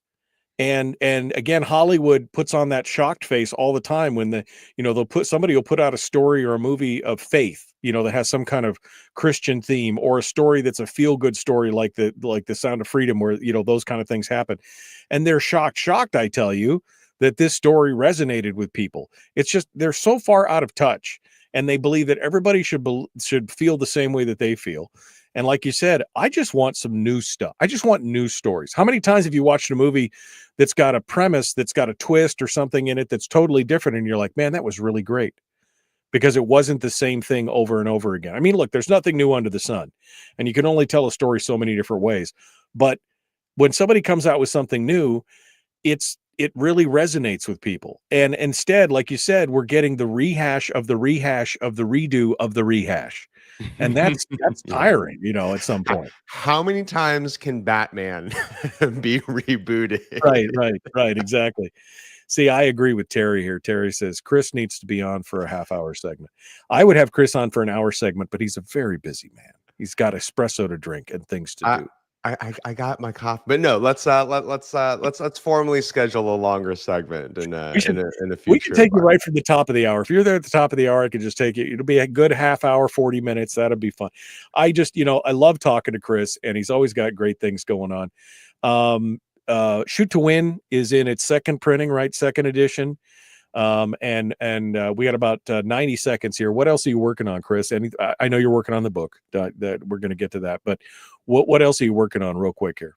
Yeah, I mean, for me, in addition to promoting Shoot to Win, write a book for the beginning marksman.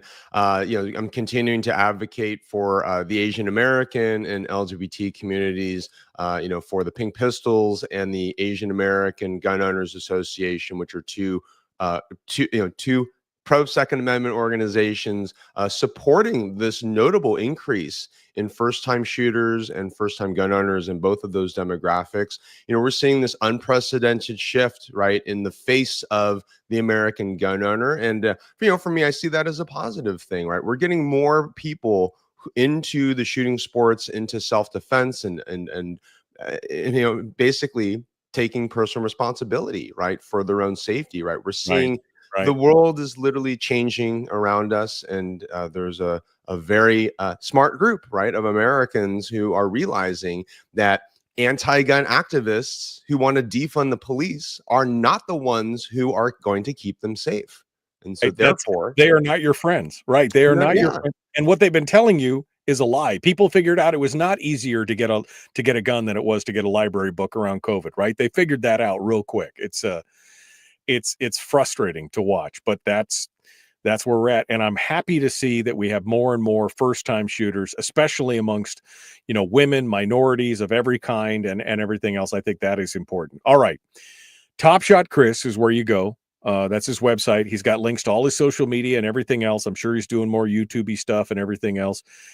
Love having you on, brother. It's good to see you. Maybe next month, let's start at top of the hour. Okay. Very good. I will make sure that happens on my All right. I'll let you go. Thank you so much for coming on board. Folks, my phone is buzzing. That means Willie Waffle's here. Time to go. The Michael Duke Show, common sense, liberty-based, free thinking radio. Here we go.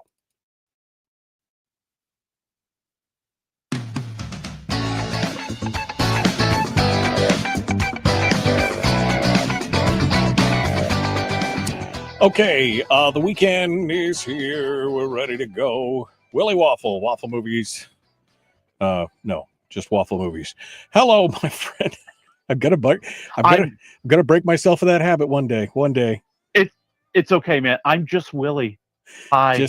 How are you? I'm just Willie. How you doing? Yeah. And yes, this is his real name. I mean, I don't know. I just one of those things, Anyway, Willie Waffle comes on every week to give us the latest on the entertainment scene, what's happening in the movies, the streams, Hollywood, and more. Sometimes it's great. Sometimes it's not so great. But today, he said he's got some. He just teased me. He's like, good news.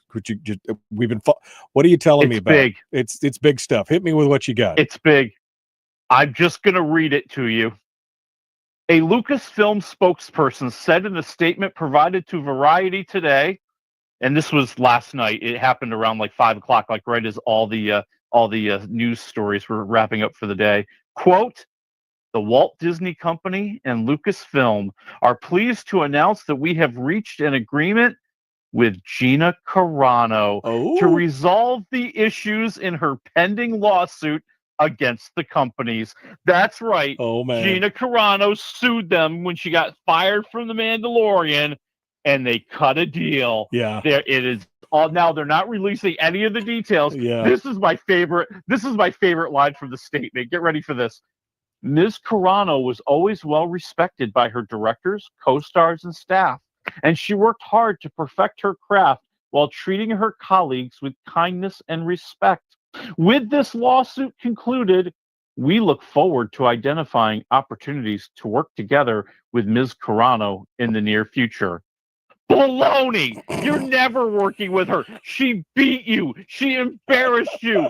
And she made you write that statement. I'm telling you, as I was reading that statement, I'm like, her lawyers are good. Yeah. Because they said, not only are you going to pay me the money, you're going to clear my reputation because you guys put a knife in my back and you destroyed my career, and I'm getting getting my pound of flesh. Oh, is yeah, what no. she's saying. That is very Yep. much, this is very obviously a statement written by Carano for them to say out of it. Yes, You know, right. they're like the Muppet, and she's got her hand elbow deep up their butt, and she's making them talk right now because, you know what? And good for her. I'm glad she's getting paid. I bet she's getting paid too on this deal because they knew they were going to they knew when they went to this, they were going to get killed, and they knew it.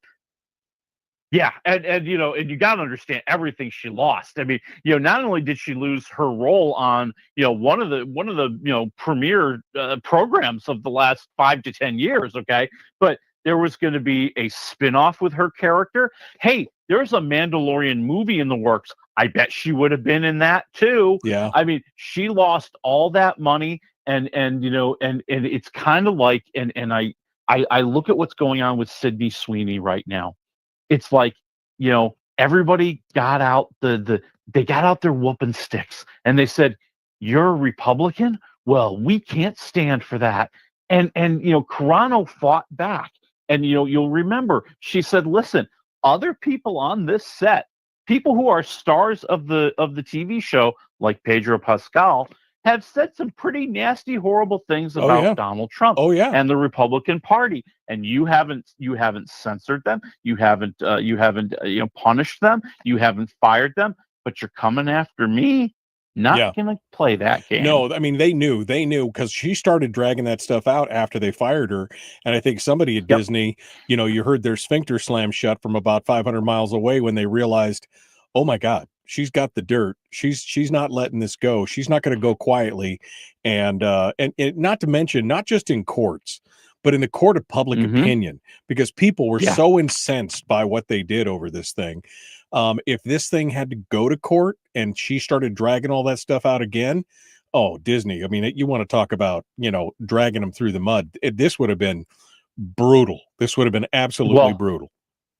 And if I remember correctly, and if I'm wrong, I'll apologize.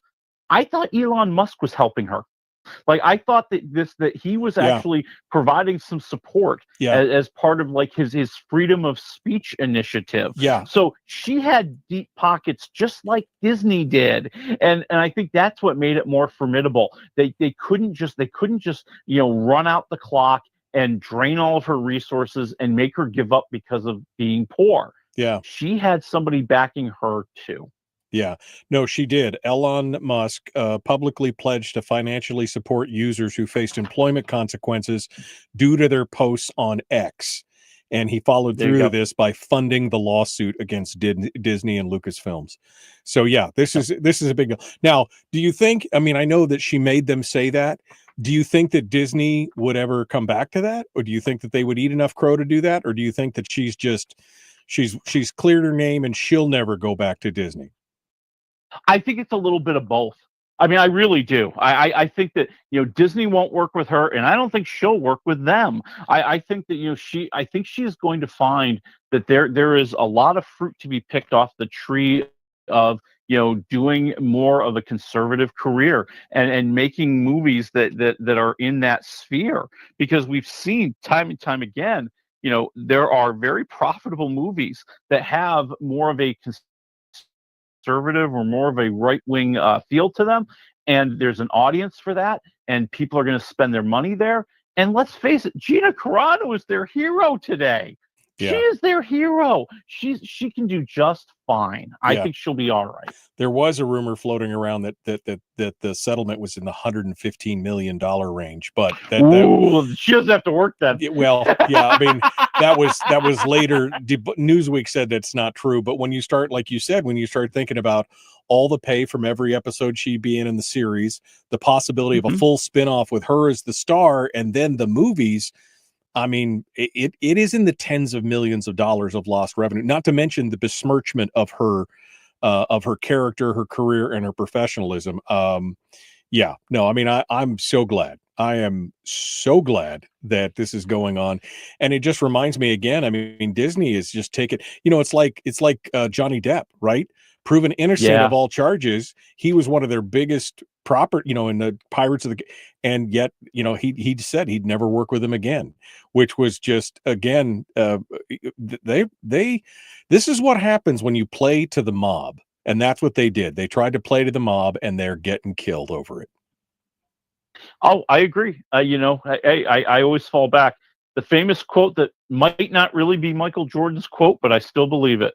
Republicans buy sneakers too, man. Yeah. When you're in the public sphere, yes, there are people, if there's something you believe in and something you want to fight for, go for it. Yeah. But understand, you may alienate some of the people who buy tickets to your movies or buy your shoes or anything else. And you have to make the calculation if you think that's worth it. And some people, if it's worth it to you, congratulations. Go right ahead and do it. Look, if you're going to go one way or the other, you're going to alienate 50% of your audience.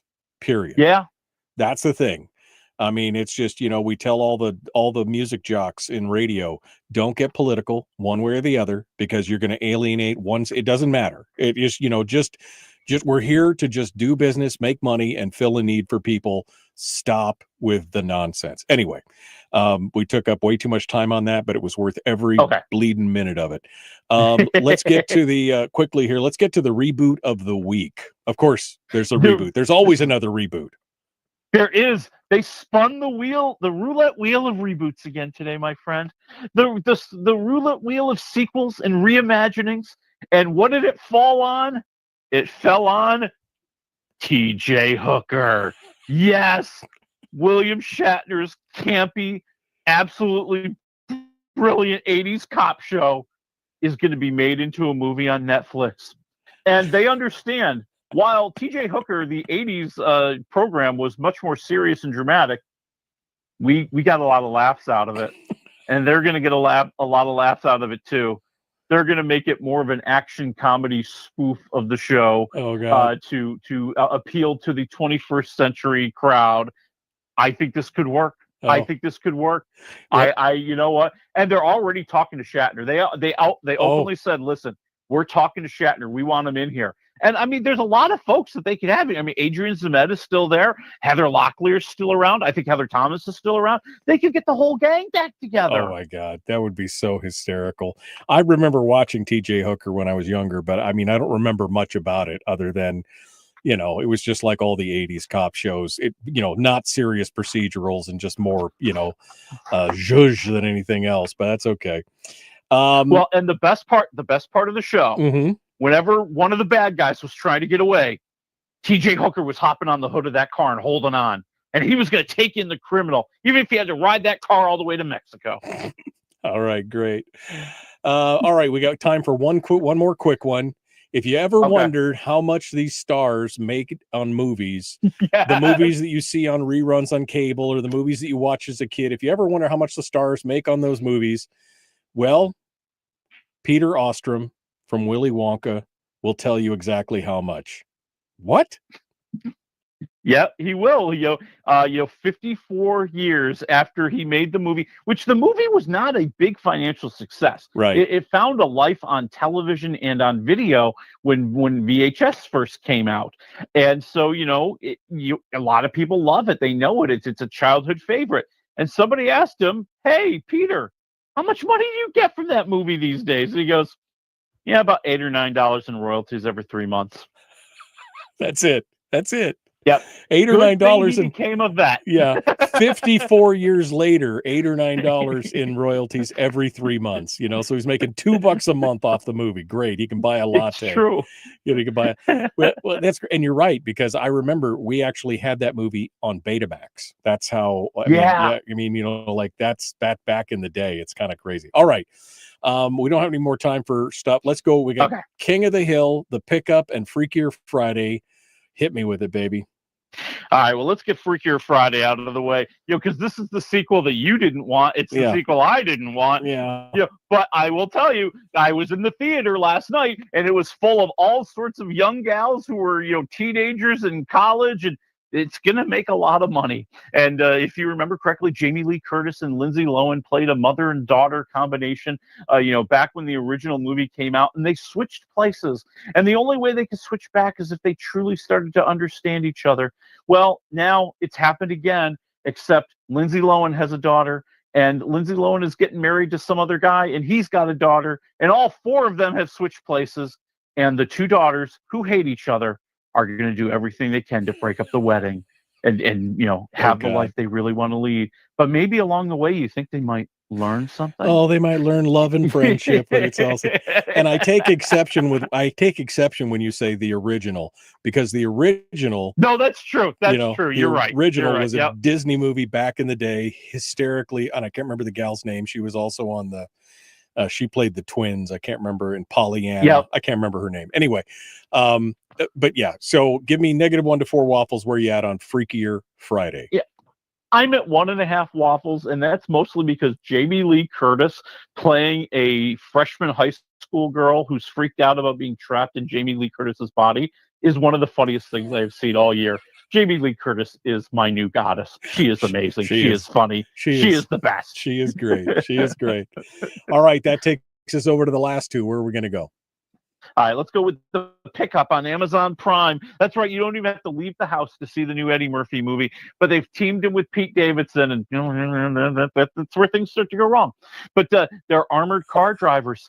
They're driving in with millions of dollars in the truck when they enter a dead zone, and some hijackers knew about this, and they're going to try to steal the armored truck. And now Eddie Murphy, the vet, and Pete Davidson, the screw-up rookie, have to try to find a way to escape. And, it's one of those movies where I'm sitting back and I'm going, this is supposed to be funny. And you have Eddie Murphy, who's one of the greatest comedians who has ever walked the planet. And you're giving him all the serious stuff. You're giving the story about how he doesn't want to get hurt because he loves his wife and it's their anniversary and he just wants to get back to her. And they're giving Pete Davidson all sorts of bad Pete Davidson comedy.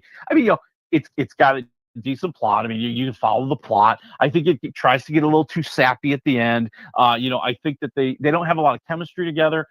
I'm going like 2 waffles because at least you can kind of follow along. You can relax. You're sitting at home. Let's just enjoy an easy movie. That sounds like a pity waffle to me. Like it's a 1, but you're giving it's a 1. Now that I'm thinking about it, I really think I did pity a little bit. It's a pity. It's a 1 waffle movie, but he's giving you an extra 1 for pity. All right, 60 seconds. King of the Hill. We know it. We love it. My kids laugh. Yada yada yada. It's coming back to Hulu. That's right. It's back, and this is a continuation. So Hank and Peggy are moving back to Arlen after spending years in Saudi Arabia selling propane and propane accessories. Yeah, Bobby is a grown man now. He's running a restaurant where he's a chef. And of course, Hank is quite shocked at how much America has changed since he left. And he can't handle it. And it's funny. And here's what I like, okay? Hank Hill is a conservative guy, but he's not like some right-wing extremist. Right. He is a guy who is laughing and mocking people on both sides, like you and me and everybody going, what the heck is going on around us? I'm at 3 waffles. I think it's funny. I think it gets funnier as the series goes on. There's like 10 episodes, and they get more into the family dynamics and the characters after kind of the originals. Yeah. 3 waffles for King of the Hill. Willie Waffle, wafflemovies.com. Thank you, my friend. Folks, we will see you on Monday.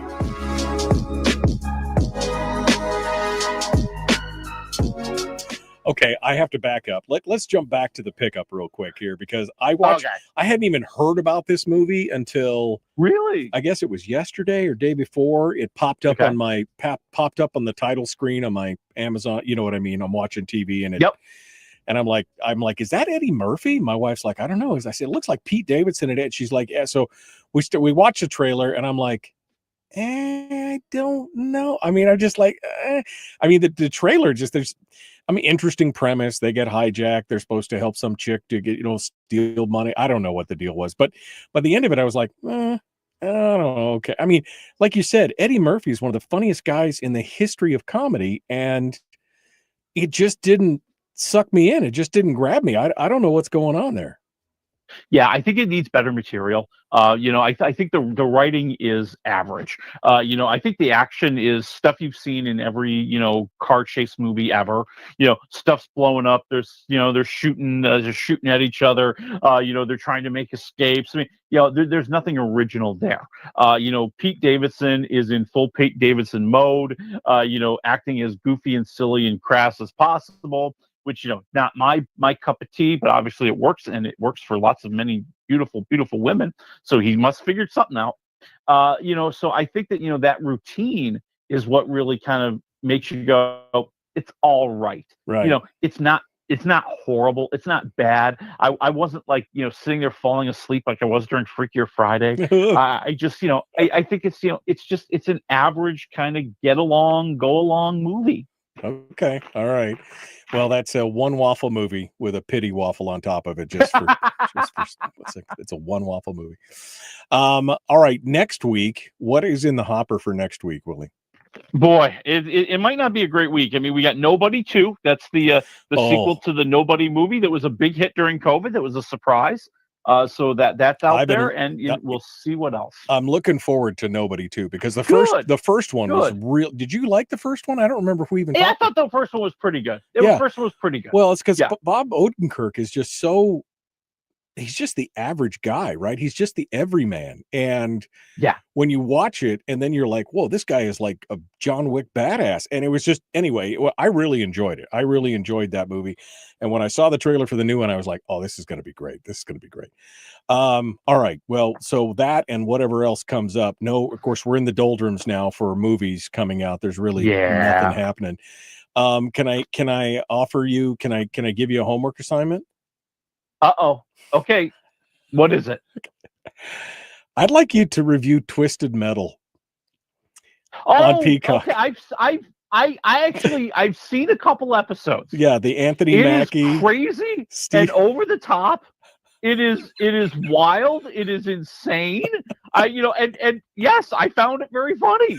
In all the wrong and right ways. I haven't watched it yet. I saw a trailer last year for the first season, but I never got around to watching it. But then a new trailer popped up for me for the new season, which is coming out. And I was like, man, this just looks like a wild ride.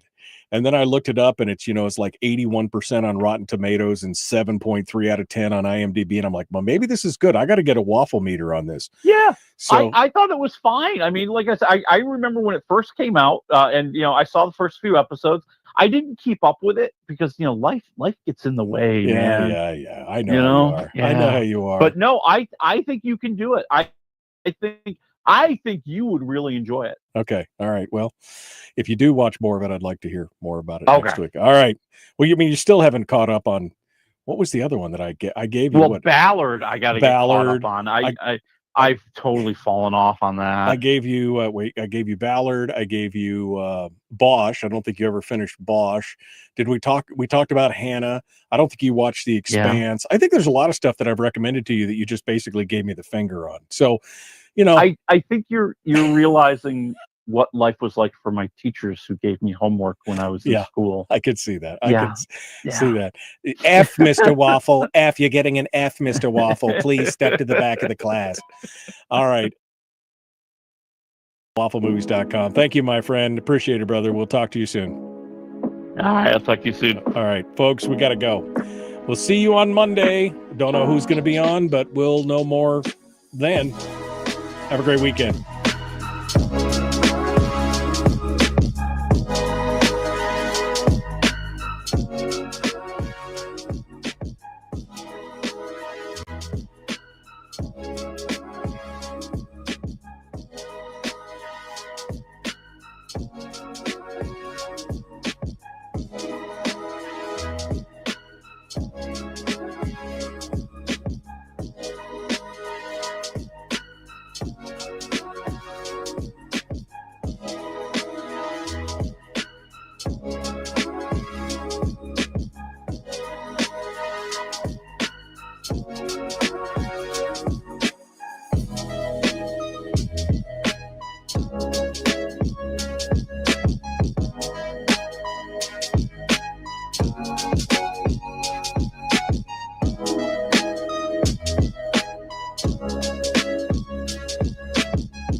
We've shed our terrestrial radio skin, and now we are slimy lizard internet people.